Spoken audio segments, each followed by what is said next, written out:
Em nome do Pai, do Filho e do Espírito Santo. Amém. Que Nossa Senhora e Nosso Senhor Jesus Cristo possam suprir as deficiências em minha exposição. Então, meus caros, esta é a 10ª aula do curso de Teologia Cético-Mística. Trataremos da luxúria em razão da terceira palavra de Cristo na cruz, ou seja, Filho, eis a tua mãe, que é quando Nosso Senhor Jesus Cristo consagra a humanidade a Nossa Senhora. E esta palavra é muito eficaz contra os vícios da carne, porque quando contemplamos o mistério de Nossa Senhora, vemos a sua virgindade, a sua pureza, sua modéstia, sua imaculada conceição e com isso conseguimos vencer todos os pecados da luxúria. Antes de entrar na aula, se inscrevam no canal. Se você não, se esta é a primeira aula que você está assistindo, veja a playlist aqui embaixo. O curso é as aulas são relativamente independentes, mas é recomendável assistir na sequência. Também vejam a nossa loja, link abaixo aqui da editora Assunta. Já lancei um livro organizado por São João Bosco, onde ele traz alguns textos sobre fatos milagrosos. O principal deles, a aparição de Nossa Senhora de La Salette a Melanie Calois. Neste livro também tem uma novena escrita pelo padre Rosselot, a Nossa Senhora de La Salette. Então, um livro bom para quem está começando, um livro simples de piedade, com histórias reunidas por São João Bosco sobre fatos milagrosos. Então, vejam aqui na descrição e sigam nossas redes sociais. Rezem por mim, curtam o vídeo, se inscrevam no canal, ativem o sininho, tudo isso daí. Agora, vamos para a aula. Olha, esta talvez seja a aula mais difícil e talvez a mais longa. Talvez eu até faça um outro vídeo para tratar desse tema, porque o tema da luxúria é muito longo. Disse Nossa Senhora de Fátima que a espécie de pecado que mais leva para o inferno são os pecados da carne, ou seja, da luxúria que vamos tratar agora. Então, esse é o pecado que mais escraviza o homem. E nos dias de hoje, com a internet, com acesso à pornografia fácil, com a facilidade de conversar com os outros pela internet, WhatsApp, Facebook é ocasião de adultério. Então é o pecado que mais leva pessoas para o inferno, que mais acaba com a vida das pessoas. A casuística, o estudo dos casos, aumentou muito nos últimos tempos. Seria importante uma atualização, mas além de tudo, passamos por um momento bem negro da humanidade, pois passamos pela recente revolução sexual. Até decidir aumentar este curso, pretendo fazer uma parte sobre como combater a voz da carne, a voz do mundo e a voz do demônio, os três inimigos da salvação e da santidade,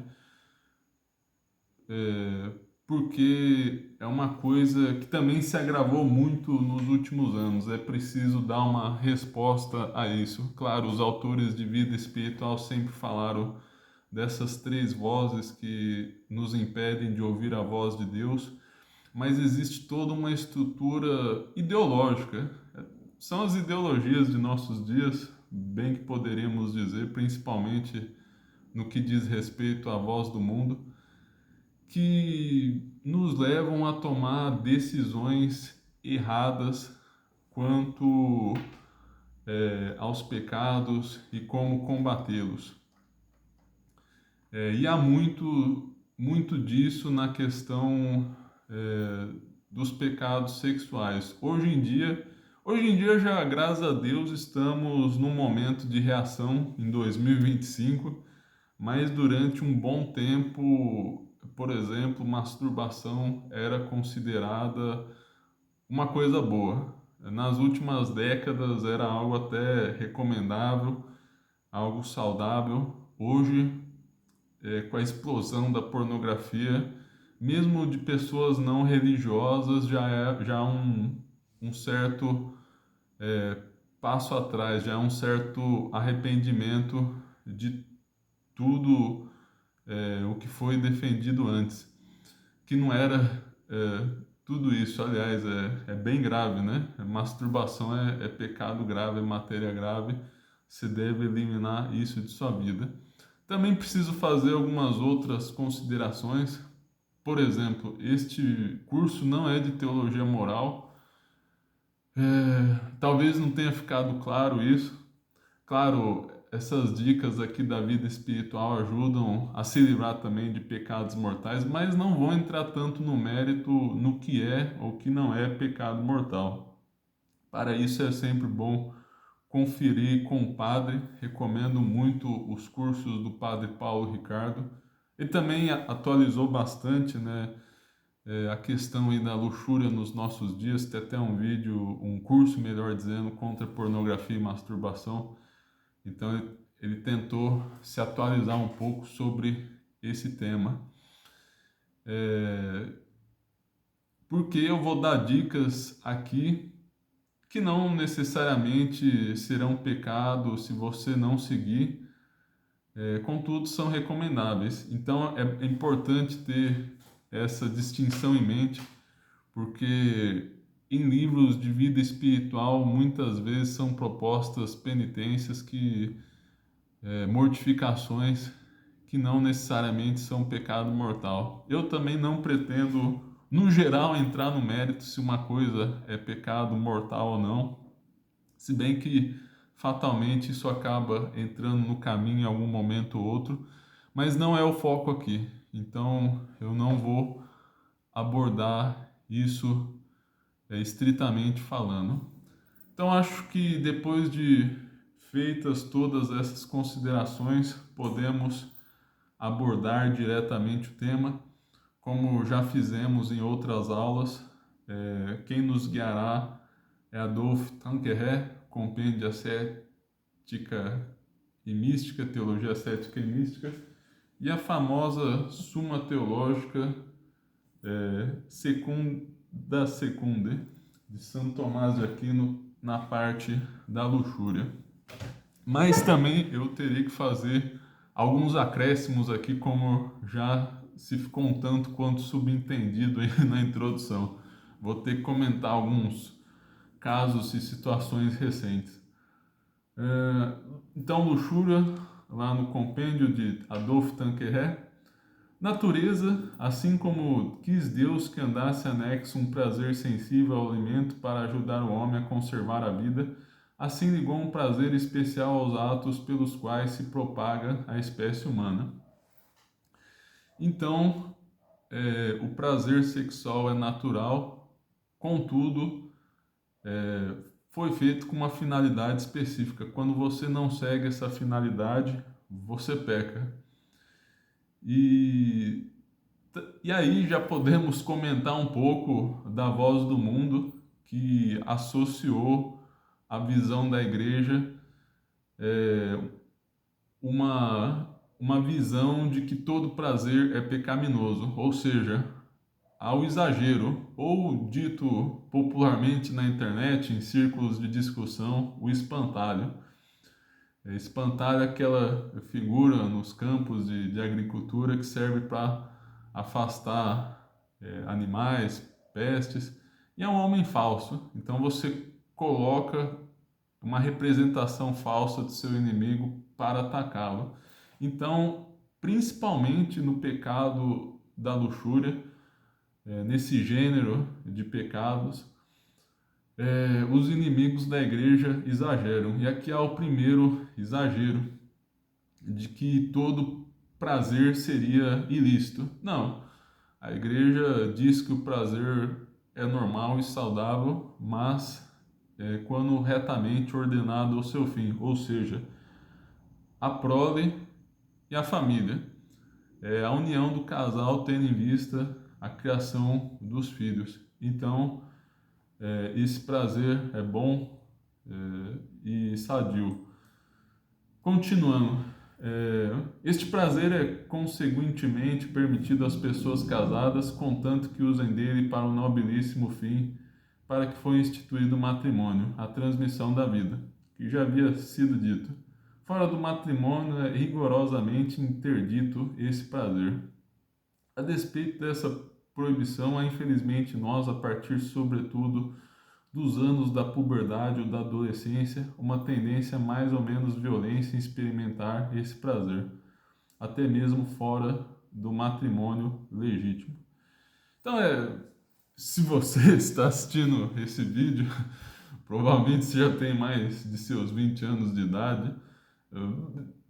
Adolescente você já é, pelo menos você sabe que é, essa paixão é muito forte, inclusive ela nos deixa cego, e é tendo em vista esse fim nobre, né? A união do casal para a educação dos filhos. Contudo, o ser humano, como vimos, usa muito mal e pode acabar destruindo sua vida, sua família, perder emprego. Enfim, vamos ver as consequências desse pecado. É condenado em dois preceitos do Decálogo: guardar castidade. E aqui ele está citando guardar castidade nas palavras e nas obras, essa é a tradução dele dos 10 mandamentos, e guardar a castidade nos pensamentos e nos desejos. Na verdade, o nono é geralmente trazido como o de não cobiçar a mulher do próximo. Que ele, de certa maneira, dividiu o sexto mandamento como os atos exteriores e o nono os atos interiores. E vai explicar isso. Os pensamentos internos também são pecaminosos. Talvez isso passe despercebido hoje em dia, ainda mais em nossa cultura. Aí, ó, já é outra camada da voz do mundo, onde é lícito fazer tudo que se queira com a sua própria posse, sua propriedade. E só que não, né? Não necessariamente. Há um limite para esse uso. O ser humano tem uma meta, ele não dá o próprio fim a si mesmo e tem que usar essa propriedade segundo o fim ordenado por Deus. E aí vamos continuar aqui e comento outras coisas. Tem que combater os pensamentos, imaginações perigosas. Aí da gravidade destas faltas. Toda vez que se quer ou procura diretamente prazer mau, prazer voluptuoso, há pecado mortal. Que de fato é gravíssima desordem e pôr em risco a conservação e propagação da raça humana. Ora, uma vez que se assentasse com o princípio que é lícito procurar o prazer da carne em pensamentos, palavras ou ações fora do uso legítimo do matrimônio, seria impossível pôr freio ao furor desta paixão, cujas exigências aumentam com as satisfações que se lhe concedem. Então, para dizer o seguinte, não há matéria leve no pecado contra a castidade. Então, por exemplo, masturbação, infelizmente, nos nossos dias, alguns vêm dizendo que é leve, não é leve, na verdade, até bem mais grave do que se imagina geralmente. E, e também só de você imaginar com consentimento ter os pensamentos sexuais de maneira deliberada, pela vontade, dizer sim a esses pensamentos é pecado grave também. Alguns autores usam castidade em sentido amplo, falando de modéstia, de qualquer prazer sensual, do tato, sem envolver algo necessariamente sexual. Então, uma distinção seria dizer que em matéria de pecado, em matéria de atos venéreos, todos os pecados são graves, que são a principal matéria dos pecados contra a castidade, mas há outros. Quanto à modéstia, por exemplo, até o Tanqueray, em alguma altura do livro, fala que devemos ter a modéstia no agir, mas num sentido bem amplo, assim, de nem sequer cruzar as pernas. Então, essas coisas seriam imperfeições, uma ou outra seria pecado venial, coisas do gênero. Isso daí não seria pecado grave. Mas, assim, né, como falei, desejar a mulher do próximo, mesmo em pensamento, esse tipo de coisa é pecado. Um caso comum, um problema comum de nossos dias, o beijo. Aí a questão é, o beijo em algum momento passa a ser um estímulo ao prazer venéreo, promovendo a excitação, por exemplo. Eu não avisei aqui nesta aula, eu tentarei ser delicado, mas pela própria matéria, falarei de algumas coisas que podem deixá-los apreensivos. Falarei de coisas sexuais, claro, tentarei ser o mais delicado possível, mas algumas coisas podem ser um pouco fortes, então fique à sua disposição se você queira assistir ou não ao vídeo. Mas como eu disse, tentarei falar de maneira grave e séria e delicada. Mas voltando, beijos e pecado mortal. Beijo no namoro, por exemplo. Claro, outra situação seria no matrimônio. Se bem que aí também haveria discussão se há a possibilidade de um ato sexual próximo, né? Mas daí já é uma outra discussão, não vou entrar nisso daí, já é uma coisa mais da teologia moral, algo mais técnico, específico. Mas beijos lascivos, se promovem essa excitação, são matéria grave, porque são venéreos. Se for um beijo, por exemplo, um selinho, talvez, onde não promova essa excitação, então dentro do namoro não será uma matéria grave porque não há essa qualificação de venério. Então não entraria propriamente aí nesses pecados contra o sexto mandamento. O próprio padre Paulo Ricardo disse isso, estou me baseando nele. Aliás, o Aurélio Marinho também disse isso na teologia moral, alguma coisa parecida. E são mais ou menos esses os critérios. Sobre vestimenta, um problema grave das mulheres nos nossos dias. Aí a questão se algo leva proximamente ao pecado ou não. O autor, o Tanqueray, até cita aqui num parágrafo abaixo, cita aqui abaixo o eclesiástico: quem ama o perigo, nele perecerá. Então devemos fugir das ocasiões próximas de pecado e particularmente nos pecados sexuais, na matéria sexual, em razão de sua atratividade e poder de sedução, são considerados, no geral, perigo eminente de se pecar. Então devemos fugir sempre das ocasiões, mesmo que forem aparentemente,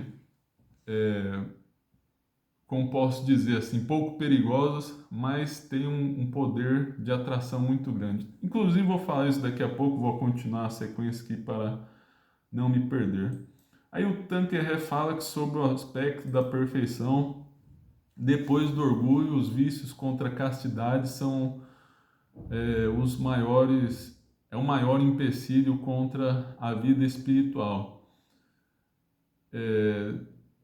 Pois paralisa o ardor para a perfeição, inclina a vontade para as alegrias grosseiras. A pessoa começa, inclusive, a perder o gosto da oração, de se conseguir qualquer virtude.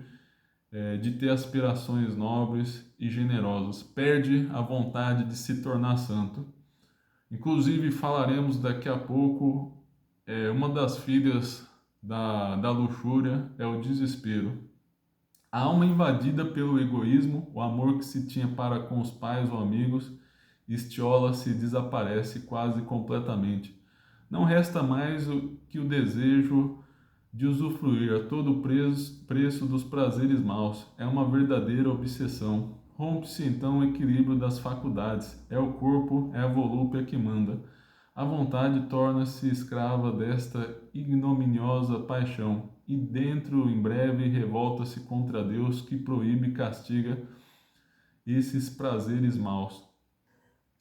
Então é um ato egoísta, a pessoa objetifica o próximo e a si mesmo. Então, masturbação, alguns dizem, não estou pensando em outra pessoa. Enfim, né, há várias desculpas para esse vício horrendo, mas ao menos uma pessoa certamente é objetificada, você mesmo. Então, o seu corpo não é uma máquina de prazer que você pode ir ali e usufruir a qualquer momento. Isso é contra a finalidade do próprio corpo. Mas também muito geralmente essa prática está ligado a cobiçar. Se você for menino, geralmente cobiçará meninas e o contrário. Mas para dizer o seguinte, a tendência é você também objetificar as mulheres, as próximas, e então há o egoísmo aí, a perca de sensibilidade para com o próximo. O próximo já não é mais visto como um filho de Deus. Eu fiz a brincadeira aí, não é nada sexual, é que próximo geralmente a gente usa no masculino, mas espero não ter causado nenhum incômodo. Mas então, que mais? E como já falei, essa paixão arrasta a razão e a pessoa fica obcecada nisso e chega até mesmo a se revoltar contra Deus. Os tristes efeitos desta abdicação, continua Tanqueray, nosso autor, bem depressa se fazem sentir. A inteligência em bota se enfraquece, porque a vida desceu da cabeça para os sentidos. Desapareceu o gosto dos estudos sérios, a imaginação já não pode representar senão baixezas. O coração murcha pouco a pouco, seca, endurece, não tem outros encantos senão os prazeres grosseiros. Muitas vezes até o próprio corpo é profundamente atingido, o sistema nervoso, sobreexcitado por estes abusos, irrita-se, enfraquece e torna-se impróprio para a sua missão de regulação e defesa. Os diversos órgãos já não funcionam senão imperfeitamente. A nutrição faz-se mal, as forças enfraquecem, não anda longe a tuberculose. Então, o Tanqueray falando aqui, inclusive, dos efeitos na alma, a pessoa passa a ser rasteira, desejar coisas vis, mas, contudo, não só isso, também a pessoa pode adquirir até mesmo doenças físicas, inclusive doenças propriamente sexuais, herpes, gonorreia, AIDS, sífilis. E uma coisa bastante horrenda, eu vou falar de como posso dizer, né, uma fantasia horrorosa que às vezes vemos no jornal. A pessoa tem HIV e se revolta contra a humanidade e vai lá, engana alguém, até aparentemente faz sexo com o chamado preservativo, e, e fura a camisinha, o preservativo, e tenta passar discretamente AIDS para o outro, ou seja, um ato de ódio ao próximo mesmo. Em razão da gravidade dessa doença, até mesmo principalmente há alguns anos antes, né?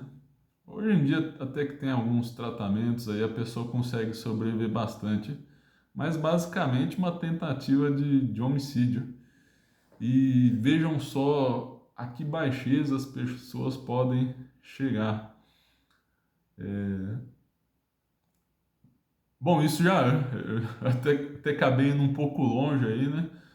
Mas realmente os efeitos são bem graves. Falou da tuberculose aqui, que é bem curioso, mas a pessoa efetivamente passa a cuidar menos da saúde, como ela só se interessa pelos prazeres, às vezes nem dorme bem, não se alimenta bem, não está nem aí para nada, acaba adquirindo outras doenças não necessariamente sexuais. Antigamente se adquiria mais tuberculose, mas alguns outros tipos de doenças respiratórias, porque esse estilo de vida é pouco saudável. Como já falei, há até uma ideologia médica tentando passar masturbação, pornografia, vida sexual ativa como coisa boa, mas hoje em dia isso já vem sendo colocado em xeque. Aumentaram bastante os casos de ansiedade e depressão, e muito provavelmente isso vem dos excessos da vida sexual desregrada. A pessoa acaba ficando mais ansiosa, porque a pessoa também acaba ficando mais fútil, mais viciada em todos os sentidos, de não ter prudência, não ter um sentido para a vida, acaba ficando mais fraca psicologicamente, depressão, a pessoa se sente usada, aquela vida sexual começa a não fazer mais sentido. Então, muito provavelmente, ansiedade e depressão aumentaram muito por causa da sexualização recente. E é uma coisa até difícil de investigar. Aí, como eu falei, né, toda a ideologia, todo as camadas do mundo moderno para você não ver a verdade. É porque é, fazer uma pesquisa científica não é o único meio de averiguar alguma coisa.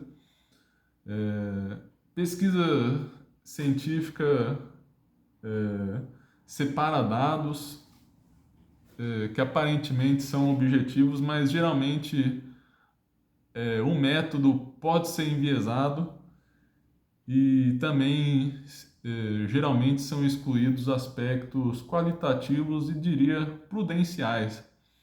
Então, com bom senso, vemos que uma coisa não vai dar certo e demora muito tempo para isso ser perceptível estatisticamente. Os religiosos estão há anos falando aí da questão sexual aí e, enfim, hoje em dia estão começando como posso dizer, esse entusiasmo todo vem sendo posto em xeque, até com algumas pesquisas mostrando isso, com resultados não tão otimistas, mas também ficar atento para a questão do método, porque, por exemplo, quem vai responder a um questionário de vida sexual? Geralmente são pessoas viciadas que querem falar sobre isso, não tem nenhum pudor. Já pessoas cristãs casadas com um recato maior provavelmente não falarão disso.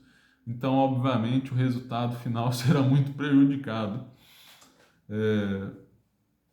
Outra coisa que o vício sexual é o que mais enviesa pessoas. Até uma coisa, se a gente for pensar um tanto quanto absurda, pensar que a igreja inventou o celibato para controlar pessoas.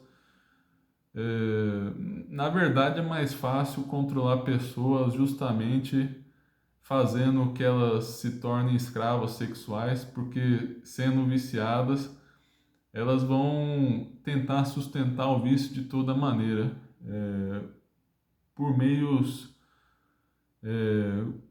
até mesmo criminosos em outro sentido. A pessoa dos vícios sexuais às vezes parte para o roubo, até homicídio. Como falei no caso acima, até fantasias envolvendo isso, coisas completamente horrorosas. O próprio aborto também, fruto da falta de castidade. A pessoa está tão viciada no sexo que quer matar o fruto do ato sexual, a vida do bebê ali no ventre. Então é verdadeiramente uma bola de neve, assim, né? Outros vícios vão vindo no meio do caminho. E ficar esperto que metodologicamente aí, né, pelas pesquisas ditas imparciais, isso não aparece. Porque, como falei, também e aí é importante estudar a filosofia para saber que uma parte da realidade é deixada de lado, ou seja, aspectos qualitativos e não quantitativos da pesquisa, coisas que são até facilmente observáveis pelo bom senso, pela prudência. Tudo isso se perde com uma metodologia que supostamente é objetiva. Como falava, acabei me perdendo um pouco da questão do viés de quem é viciado em matéria sexual. A pessoa está disposta a tudo, né, pelo seu vício. Ao passo que a pessoa que pratica não digo nem o celibato cristão, católico, mas o reto matrimônio, a pessoa está livre para fazer o que quiser da vida, né? É livre para desenvolver uma arte, uma ciência, o seu serviço, desenvolver as virtudes. Então, também é isso. A pessoa que está entregue à vida sexual tem uma opinião equivocada sobre si mesma. Ela tá dando murro em ponta de faca e não percebe aquilo. Enquanto a pessoa que não faz nada disso está tranquila, mas às vezes fica na sua, fica no seu canto, nem quer fazer muito proselitismo sobre isso. E quem é viciado, pornografia, masturbação, quem tem vida sexual desregrada, muitas vezes fica nervoso, tem ódio, até mesmo tem ódio mesmo só das pessoas terem um estilo de vida contrário, né? Então ele está irritado com as freiras, os religiosos presos nos conventos e monastérios. Só de existir já é um incômodo para a consciência dele, pois só dessas pessoas existirem já é uma denúncia contra o estilo de vida delas. Então, para dizer o seguinte, né, a todo essa voz do mundo, essa ideologia por trás do vício da luxúria, para você combater esse vício é muito importante reformular tudo isso, tendo a visão correta das coisas, ver que há um viés por trás da luxúria, que tem gente ganhando dinheiro com isso, é uma indústria bilionária, indústria da pornografia, então há muito interesse financeiro por trás. E o que a igreja está ganhando dinheiro com isso? Está ganhando nada. Então combater essas máximas do mundo é muito importante. Ok, depois de tudo isso, vamos aos remédios propostos aqui por Tanqueray. Para resistir à paixão tão perigosa, requerem-se convicções profundas, fuga das ocasiões e mortificação e oração. Convicção profundas, ponto A, tanto sobre a necessidade de combater esse vício como a possibilidade de o vencer. Então, já falamos um pouco aí sobre a questão da voz do mundo aí. Aí o Tanqueray vai adicionar 2 pontos, basicamente, dois, que somos templos vivos da Santíssima Trindade, santificados pela presença do Deus, e temos que ter um corpo puro e adequado para essa Santíssima Trindade, e somos membros de Jesus Cristo. Isso com certeza é inadequado à nossa imagem e semelhança pela graça. E claro, outros pontos, né? Hoje em dia, até uma animalização do homem, ele não é nem capaz de usar a sua razão, tamanho estrago promovido pelos vícios da carne. Então, até mesmo para você operar o seu fim natural, é preciso ser continente e casto. A pessoa viciada em sexo aí não pensa direito. O ponto B, há muitos que dizem que é impossível praticar a continência. Assim pensava Santo Agostinho antes da conversão. Então, saber que pela graça de Deus, pelos métodos empregados, principalmente na teologia cético-mística, pelo exemplo dos santos, é possível sim vencer esses vícios. Bom, vou continuar aqui, depois comento algumas coisas. Aqui comento também novamente que há um congresso médico da época que falou que era até algo saudável a castidade. Sem dúvida, como falamos acima. Também, esse daí já é outra voz do mundo. É muito difícil ver em que sentido a pessoa não fazer sexo fora do casamento vai deixar de ser saudável, ou mesmo ser celibatário, deixar de praticar masturbação. Vemos muito pelo contrário que quem fica mais afetado com transtornos psicológicos é justamente quem tem esse estilo de vida. A pessoa fica mais irritadiça, mais propensa à imaturidade. Fuga das ocasiões. É um axioma espiritual que a castidade se conserva sobretudo pela fuga das ocasiões perigosas. Quem está convencido da própria fraqueza não se expõe inutilmente ao perigo. Como dizia São Felipe Neri, vence na luta contra os pecados da carne aquele que é covarde. Então você tem que admitir que é fraco mesmo e sair correndo. Então, mortificação também, ele falou em outra parte do livro, vou comentar algumas já já. Com os olhos é necessário ter resguardo muito particular, porque os olhares imprudentes inflamam os desejos e estes arrastam a vontade. Eis o motivo porque nosso Senhor Jesus Cristo declara que todo aquele que põe os olhos numa mulher com concupiscência já cometeu adultério em seu coração. Aí cita o versículo da Bíblia. E acredita que se o nosso olho direito é ocasião de escândalo, devemos arrancá-lo, isto é, afastar energicamente o olhar do objeto que nos escandaliza. Esta modéstia dos olhos é tanto mais necessária hoje em dia, quanto mais certo perigo de encontrar quase por toda parte pessoas e objetos capazes de excitar tentações. Bom, ele escreveu isso no início do século XX, era uma outra situação, a coisa se agravou muito mais, mas vou comentar aqui. Fala de mortificar o tato, basicamente seria evitar contato, e imaginação e memória, evitando também obras de arte perigosas. Bom, o coração deve ser também mortificado pela luta contra as amizades sensíveis e perigosas. Então, o cuidado de ser muito íntimo com mulheres e também mesmo amizade masculinas com assuntos indecentes. Então, tomar cuidado com as companhias. Aí fala que uma das mortificações mais úteis é a aplicação constante ao dever de Estado. Está sempre preocupado com alguma coisa que a ociosidade causa vícios contra a carne. E principalmente, principalmente eu ia falar oração, mas principalmente os sacramentos, confissão e comunhão. Até cito o exemplo de São Felipe Neri, que curava os jovens por meio desse método. E depois a oração. Sempre que vier uma tentação da carne, rezar e se entregar a Deus. Bom, tá ficando bem longo o vídeo. 40 minutos, mas vamos continuar. Talvez eu deixe o Santo Tomás para a próxima aula, então, para não ficar tão longo.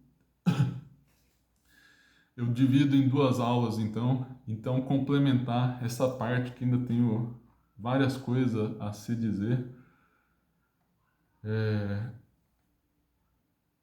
Bom, então continuar aqui, falar um pouco mais da voz, ideologia do mundo, essas máximas que nos prendem ao vício. Um muito importante, talvez pouco mencionado, entre homens principalmente, é que práticas, por exemplo, práticas libidinosas como masturbação, pornografia, olhar para mulheres, entre homens, infelizmente, é difundido o hábito de se reunirem juntos para analisar as mulheres que passam na rua e olhando de maneira pecaminosa para elas. E é muito importante entender o processo que está por trás disso e o que aparentemente justifica tudo isso, que seria a afirmação da masculinidade. Então, se uma pessoa, um menino, não olhasse de maneira pecaminosa para uma mulher, ele não seria homem. E também,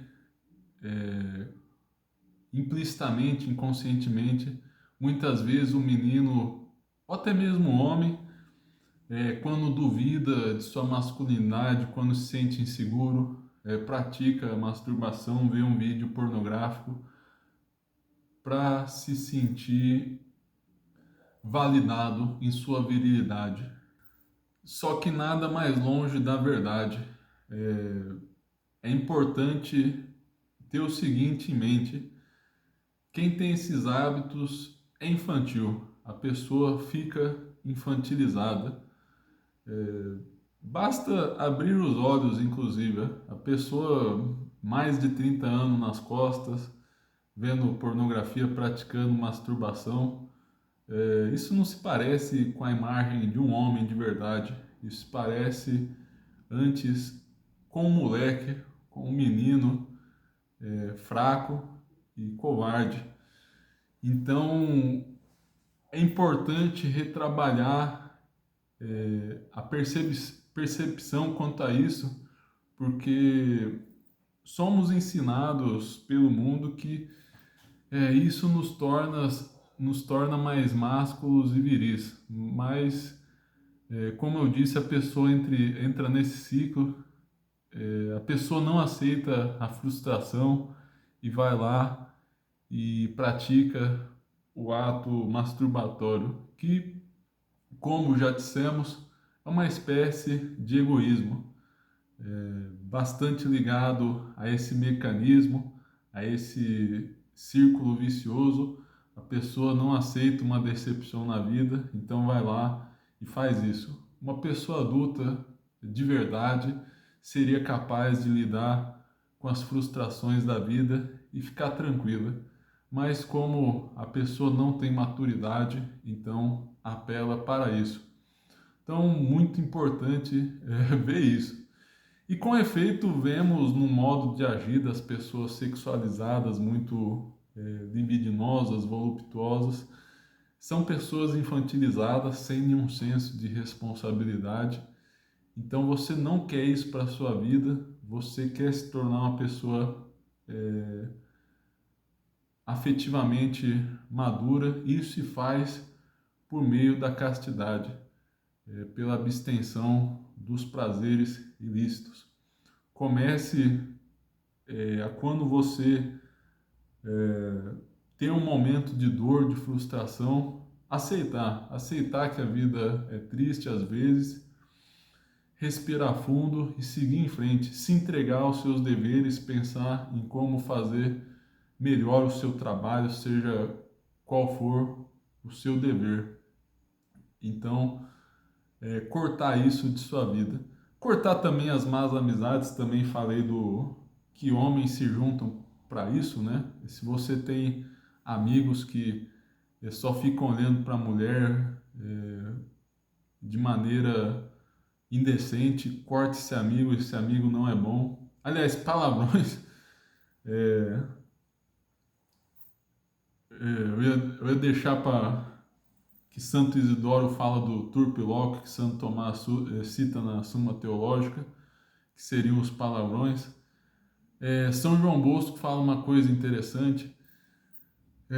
O livro O Cristão Bem Formado, uma coisa que me deixou impressionado na hora quando li, falou que pessoas que falam de maneira indecente, tanto em sentido sexual quanto em blasfêmia, são piores do que o demônio.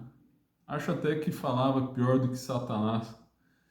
E eu fiquei pensando, nossa, mas será que o santo ia falar de maneira afetada, exagerada? Porque isso daí foge de nossa realidade, né? Será que uma pessoa que fala assim é pior do que o demônio? E eu meditei bem e vi que o errado era eu, que São João Bosco estava mais do que certo. E por isso temos que confiar nos santos e meditar o significado profundo de suas palavras.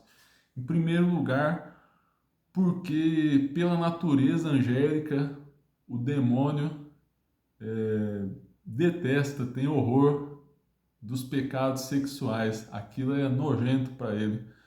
Ele só incita o ser humano a praticar esses atos e falar besteiras porque o ser humano, o demônio, mais do que o seu nojo, tem ódio contra Deus e a criação. E é por isso que ele incita palavras indecentes no ouvido dos homens. Mas, num sentido ainda mais importante, veja bem, quem tem maior poder de persuasão, o demônio ou seu amigo? Se o demônio fala no seu ouvido um palavrão, você vai começar a falar porque o demônio te falou? Pouco provável, mas se um amigo começa a falar na sua presença, aí a chance de você aderir a esse hábito é muito maior. Então, São João Bosco está mais do que certo. Realmente, quem fala palavrão é pior do que o demônio. Corte essa amizade aí o quanto antes. Claro, né? Sempre a questão da prudência. Às vezes a pessoa está triste, está desabafando e solta um palavrão, ela não está viciada naquilo, acaba deixando escapar. Aí você primeiro resolve o problema e pouco a pouco você instrui a pessoa a falar de maneira decente. Mas, claro, também não se apega à ilusão de que você vai mudar todo mundo aí por sua presença, que você tem que ficar ouvindo essas besteiras aí. Primeiro que muitas vezes você é mais fraco do que imagina, então é melhor sair correndo mesmo, não nem sequer correr o risco. Em segundo lugar, não compensa o tempo perdido, às vezes a pessoa não vai se converter mesmo, aí mesmo com o seu exemplo, então é melhor cair fora e abandonar esse tipo de amizade. Mas claro, às vezes você vê uma pessoa necessitada ali, fala o palavrão, você também não vai embora no momento, assim, deixa para resolver outro momento, né? Sei lá, às vezes o pai da pessoa morreu, um acidente bárbaro e escapou um palavrão.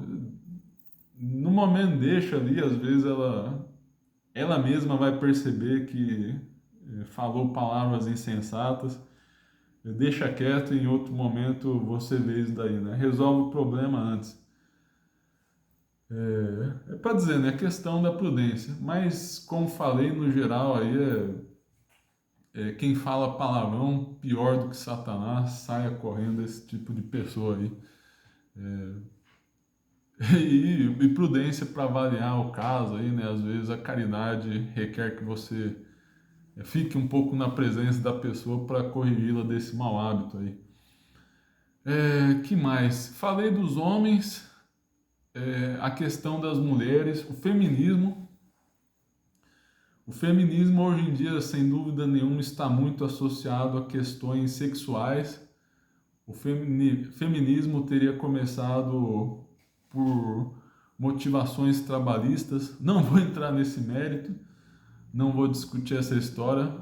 Só sabemos que hoje em dia está dado que o feminismo está muito atrelado a uma suposta libertação sexual das mulheres.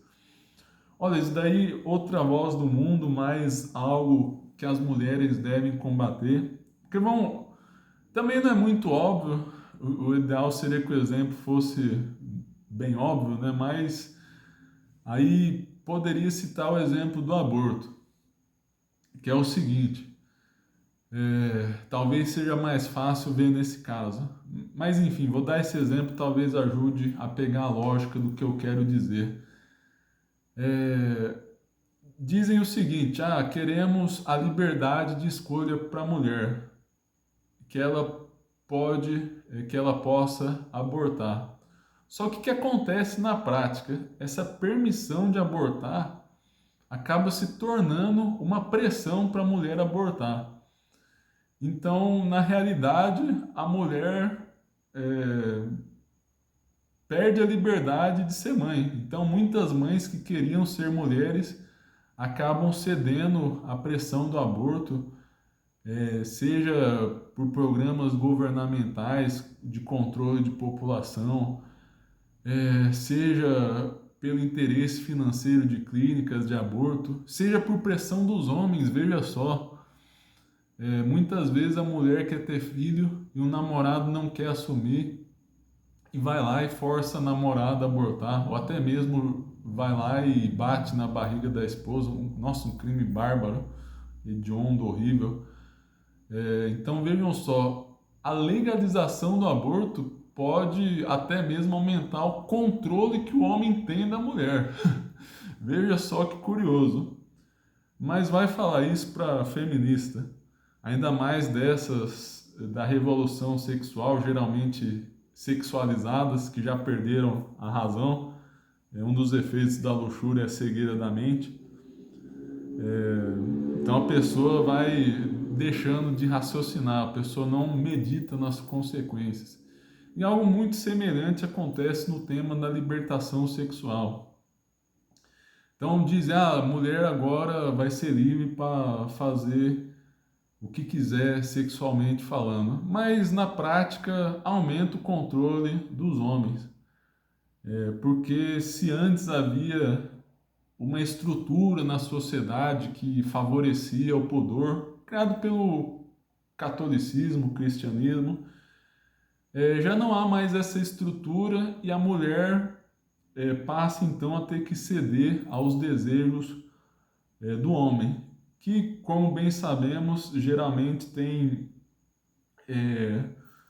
como posso dizer, maior desejo sexual. Então, os homens geralmente possuem mais interesse no sexo que mulheres. Então, a mulher acaba saindo perdendo com isso. Então, a libertação sexual acaba deixando as mulheres reféns. Que mais que podemos falar? Questão da vestimenta. Olha,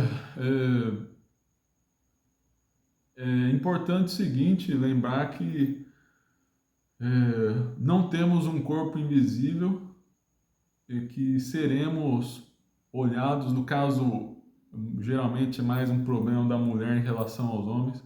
As mulheres serão olhadas por homens e é muito importante cobrir o próprio corpo, principalmente em lugares sagrados como na missa. Então, é realmente um desafio para muitos homens ver a mulher com roupas apertadas, agarradas. Isso gera o desejo sexual e pode levá-los inclusive ao pecado. Decotes também é outra coisa ruim, roupas curtas. Então use roupas longas e mais largas. Isso daí, inclusive, pode ser, dependendo da vestimenta, pode ser pecado mortal por estar induzindo os homens ao pecado, ainda mais grave se for dentro da missa. Importante se lembrar no nosso mundo totalmente esquisito, né? Talvez há pessoas tão sexualizadas que tão viciadas em sexo que só possuem desejo para algo muito extremo. Acontece muito, quem é viciado em pornografia, às vezes ele vê uma mulher assim com pouca roupa, nem sente nada.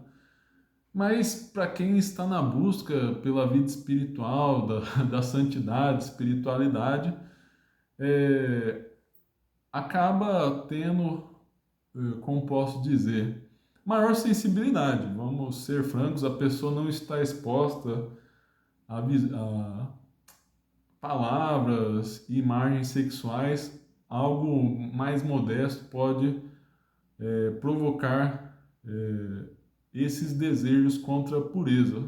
E geralmente é o caso de quem está na missa, indo ali frequentemente. Então, por favor, mulheres, tomem cuidado com as roupas que vocês usam. Vocês podem acabar derrubando, inclusive, homens que estavam fazendo um bom progresso ali na vida espiritual, estavam rezando e que poderiam ter um impacto positivo na igreja. Que mais? Mas da parte dos homens, olhar para o chão ou para as imagens sagradas na Santa Missa. Tem a mortificação de São Francisco de Assis, ele só olhou para o rosto de duas mulheres na vida, diz um livro das fontes franciscanas. Teria sido possivelmente sua mãe e Santa Clara. Aí vem um outro santo que achou isso achou pouco, São Luís de Gonzaga, e só conheceu o rosto de sua mãe na vida, achou que tinha que ser mais puro ainda. E então é uma excelente prática mortificar os olhos, não ficar olhando nem sequer para o rosto de mulheres, se bem que o mais grave nos nossos dias é olhar para o corpo. Então olhar para o chão mesmo, nem sequer evitar o máximo possível de ter contato com as mulheres, assim, né, nos olhos. Como o Tanqueray falou, evitar muita intimidade. Claro, uma coisa é você ter o propósito de namorar, às vezes você está à procura de uma menina, e talvez seja conveniente uma amizade mais profunda no sentido de um namoro e futuro casamento honesto. Mas muitas vezes não é a situação e é bom evitar muitas intimidades. Aliás, a cultura brasileira é excessivamente cheia de intimidades, não é assim em outros países, e você lê tratados de ascética e de mística, vida de santos, eles têm pouco trato com pessoas de outro sexo, pouca intimidade no geral, são pessoas de poucas palavras, são reservadas. Aqui no Brasil já é o contrário. Eu ouvi dizer até uma pessoa que me disse que não olhar nos olhos poderia ser uma ofensa, assim, que deixa a pessoa muito chateada. O que falar, o que falar nessa situação, né? A pessoa fica chateada de você não olhar nos olhos dela. Fazer o quê, né? Às vezes os santos pareciam descorteses, não pareciam ser muito gentis, mas o mais importante é agradar a Deus, e certamente não olhar nos olhos de mulheres, e o contrário também, né? Mulheres não olhar nos olhos de homens não vai privar ninguém de algo muito importante, né? Não vai fazer muita diferença objetiva na vida. Então, esse tipo de mortificação. Mas, claro, a prudência, como sempre. Às vezes você trabalha, sei lá, comerciante, atendente, às vezes precisa olhar nos olhos. Então, olha no rosto só. O rosto, claro, né, pode suscitar alguma paixão. A gente perdeu essa noção porque nossa sociedade ficou tão sensualizada que o rosto perdeu a capacidade de atrair, né? Mas olhar no rosto ali, uma coisa neutra, e evitar olhar para o corpo da pessoa. Só olha do pescoço para cima, não olhe para o corpo da menina que você está atendendo, ou se você é uma menina atendendo um menino. A humildade, como já falei na inveja, aliás, acho que eu vou falar mais disso. a humildade vence todos os vícios e conserva todas as virtudes. A soberba está por trás de todos os pecados capitais, então a humildade é sempre boa, atrai a graça de Deus. E acho que é uma coisa pouco comentada, inclusive na questão da castidade, até nessa questão da provocação das mulheres. O menino vai lá, olha para uma menina de pouca roupa e acaba caindo no pecado da masturbação. E ao invés de se responsabilizar, responsabiliza a menina pelo erro. Claro, às vezes é sim pecado da menina se vestir de maneira provocante. É importante ter esse bom senso. Mas assim, irmão, no início preocupe-se com você mesmo. Pense que você é o único culpado. Pense mais em fazer atos de humildade após a queda. Tente imaginar o seguinte: se eu fosse santo de verdade, eu ia ver a menina com pouca roupa ali, eu não ia sentir nenhum movimento da carne. Mas eu caí por ser fraco. Então, admitir sua fraqueza diante de Deus que você vai progredir muito rápido. Então, não ficar colocando culpa nas mulheres. Eu, por exemplo, acho que é o primeiro vídeo que eu falo de maneira ampla disso. Aliás, vídeo, post de Facebook. Talvez umas 2 ou 3 vezes eu comentei isso para alguma menina na vida, mas nunca fui disso. O importante é a humildade, né? Eu ficava preocupado comigo mesmo. Se eu visse uma menina provocante, primeira reação rezar, né? Já falamos na oração com o Tanqueré, rezar o rosário, uma Ave Maria, que ajuda a passar rápido a tentação. Mas fazer um ato de humildade, se colocar nas mãos de Deus, falar: Senhor, me protege que eu sou fraco, sou um viciado, se humilhar diante de Deus, bater no peito, até dizer: Senhor, eu sou imaturo afetivamente, sou uma criança ainda no mau sentido, estou longe de ser um adulto, eu me entrego fácil aos prazeres sexuais. Então, se humilhar na frente de Deus e se julgar o culpado. Então, se você olhou para uma menina ali, culpa é sua. Se responsabilize mais e reclame menos. Diminua a reclamação também. Reclamação é outro hábito vicioso que você vai melhorar muito na vida espiritual. Então é tudo culpa sua, não é culpa da menina não. Claro, né? Às vezes você está numa posição de responsabilidade. Você é pai de menina, jovem, adolescente, você tem que educar a menina a se vestir direito. Aí você fala para ela usar roupas mais modestas. Como falei, né, em casos onde você tem autoridade. Mas se não for a situação, é melhor silenciar, seguir sua vida tranquilamente. Buscar também como homem ser modesto. Claro que isso daí é uma coisa assimétrica, as mulheres não têm tanto, não são tão visuais quanto o homem. Então o homem usar short não tem tanto poder de atração para mulheres. Mas mesmo assim buscar se vestir de maneira modesta, principalmente nos lugares santos. Eu, por exemplo, sempre vou com os braços cobertos. Aí eu falei isso, eu tenho justamente um buraco aqui no braço. Mas enfim, né? Eu usar uma camiseta que cobrindo os braços. Isso daqui é um detalhe, não aparece muito, se bem que eu podia prender aqui também. Mas ir com os braços cobertos na missa, usar uma calça. Pelo amor de Deus, usar bermuda na missa aí é irreverência. Então, tá sempre. Não precisa ser roupa cara, ser bem trajado,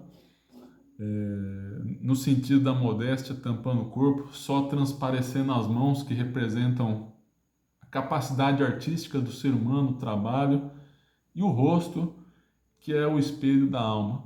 Então, só deixar aparecendo essas duas coisas. Bom, o pescoço também não faz mal, né? Para os escrupulosos aí que apegados a detalhes. Que mais? Bom, oração, as principais, né? Rezar a Nossa Senhora, o Santo Terço, está rezando com frequência, o breviário, ser devoto das santas virgens, sei lá, Santa Teresinha, Santa Inês, Santa. Tem várias na história aí, né? Até admirar o rosto de santas. Ver imagens de Nossa Senhora destrói todo o movimento da carne. Com santas não é tão forte, mas há esse efeito também, né? Apreciar de maneira pura e casta a beleza de Santa Teresinha, de Santa Gema Galgani. Mas às vezes mulheres que não eram assim, essas duas eram realmente bonitas mesmo, mas outras não tão bonitas de rosto, mas que transmitiam um caráter forte, enérgico. Santa Teresa de Jesus, um rosto mais neutro, mas apreciar o rosto dela, é, retrabalhar retrabalhar nossa visão das mulheres. Como eu falei, nossa, tem tanta coisa sobre esse tema, podia fazer um curso de 200 horas. Relação de pai e mãe, né? Os psicólogos falam bastante. Aliás, deixa eu recomendar um livro, só uma citação breve, Autopiedade Neurótica, do Ardverg, um holandês católico. Ele era ligado à escola de Alfred Adler,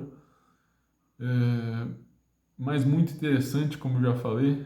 Aliás, já comentei o Adler nesse curso. Ele parece que começou na psicanálise, mas mesmo assim a evolução dele. Ele construiu uma escola própria de psicologia, e essa escola, pior que vai ao encontro de muitas teses cristãs. Então foi um psicólogo que de certa maneira, não ligado, não, como posso dizer, né, professadamente, com uma proposta católica, cristã, um autor que foi ao encontro do cristianismo com sua teoria.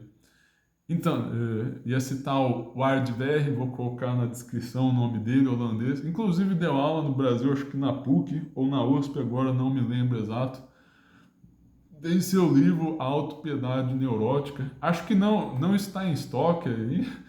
É, nem, nem vou falar o motivo, talvez vocês descubram. Mas tem em português o PDF. Como não está em estoque, o livro lá, acho que é da década de 70 aí. Escreveu em português mesmo, deu aula aqui no Brasil. Um livro muito bom, fala muito sobre a questão sexual, da maturidade, que às vezes vícios sexuais são ligados à falta de maturidade. Então, um livro de psicologia muito legal, recomendo bastante, Autopiedade Neurótica.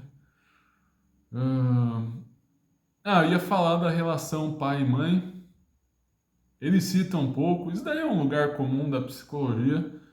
Então, isso daí acaba sendo levado para a nossa relação com pessoas do sexo, tanto do sexo oposto quanto do mesmo sexo. Então, por exemplo, se você é um menino e você briga com sua mãe, você vai tender a maltratar as mulheres, ter uma visão negativa com elas. Pelo menos vai muito tempo até discernir uma coisa da outra. Às vezes sua mãe é difícil mesmo, mas enfim, isso daí vai ser um peso que vai ser difícil se livrar. Geralmente o ideal é buscar ver da maneira mais positiva os seus pais. Mas enfim, não vou entrar nisso, às vezes seus pais realmente têm dificuldade, perdoá-los então nesse caso, mas buscar ver da maneira mais positiva e misericordiosa possível. Se você tem uma relação negativa com seus pais, com seu pai, mesmo se você é menino, você vai ter uma imagem negativa da masculinidade. Até a questão aí de, às vezes os meninos aprendem a ter esse comportamento lascivo, de olhar para mulheres na rua por conta do pai. Às vezes o pai vai em boteco e fica olhando para mulheres, acontece. Fica falando de mulher na rodinha de amigos. Então, isso daí é um péssimo exemplo do próprio pai. Também serve para meninas, né? No caso, a relação oposta, às vezes tem dificuldade com homens porque o pai foi ausente, maltratava a mãe, deu péssimo exemplo em casa. Às vezes tem uma visão errada da feminilidade porque a mãe tinha problemas, às vezes psicológicos, às vezes éticos, enfim, né? Então buscar consertar a relação com seus pais, isso é muito importante na questão sexual, porque eles são a sua primeira imagem de homem e mulher. Se tudo der errado, às vezes seus pais eram ruins mesmo, colocar nas mãos do papai do céu e da mamãe do céu os exemplos de paternidade e maternidade de todo mundo. São José, um grande exemplo de pai. Nosso Senhor Jesus Cristo, um grande exemplo de homem, mas o São José tem mais faz mais essa, como posso dizer, esse papel paterno. Às vezes não associamos muito a paternidade a Jesus. E o Deus Pai, embora seja o Pai por excelência, sendo puro Deus, talvez seja um pouco difícil alcançar, né? Então precisamos, às vezes, de alguma imagem aqui na Terra, algum exemplo aí da história da santidade para que possamos entender melhor quem é o Deus Pai. Então, com o exemplo de São José, Nossa Senhora, consertar todo esse passado negativo aí com o seu pai e sua mãe, isso também vai melhorar a questão da castidade. E que mais? Eu acho que tá bom. Eu até nesse vídeo acho que até me perdi um pouco de bagunçar as coisas, mas realmente é muito assunto, como eu falei, eu poderia ficar anos aqui falando sobre questão da castidade, inclusive contra a luxúria, né? No próximo vídeo eu vou analisar o que Santo Tomás diz sobre o assunto, talvez eu venha com outros complementos. Então, tentando resumir tudo que eu disse aí, né? Tratei do Tanqueray, que ao prazer lícito da vida sexual, mas o ser humano tende a usá-lo de maneira desordenada. Todo pecado de matéria venérea é pecado grave, tanto em pensamento quanto em palavra, em ato externo. Buscar vencer a voz do mundo em suas variadas instâncias. É possível sim vencer os pecados contra a carne. Não é coisa honrosa, te deixa infantil, enfim, né? Prejudica a sua saúde, todo esse tipo de coisa aí. Então, há toda uma voz do mundo aí para prejudicar. Há e-mails também de fugir, mortificar os olhos, buscar não olhar para mulheres, gente de sexo oposto, evitar a intimidade, fugir das ocasiões, sair correndo, rezar bastante, estar sempre rezando Nossa Senhora, admirar imagens de Nossa Senhora, de Santas Virgens, que mais? Ter boas relações com os pais, humildade, admitir que você é fraco, muito importante, rezar o Santo Terço, comunhão, confissão. E basicamente isso. Se eu lembrar de mais alguma coisa, eu falo no outro vídeo. Então, muito obrigado. Até a próxima. Agradeço a Deus pela oportunidade e a vocês também pela paciência. Em nome do Pai, do Filho e do Espírito Santo. Amém.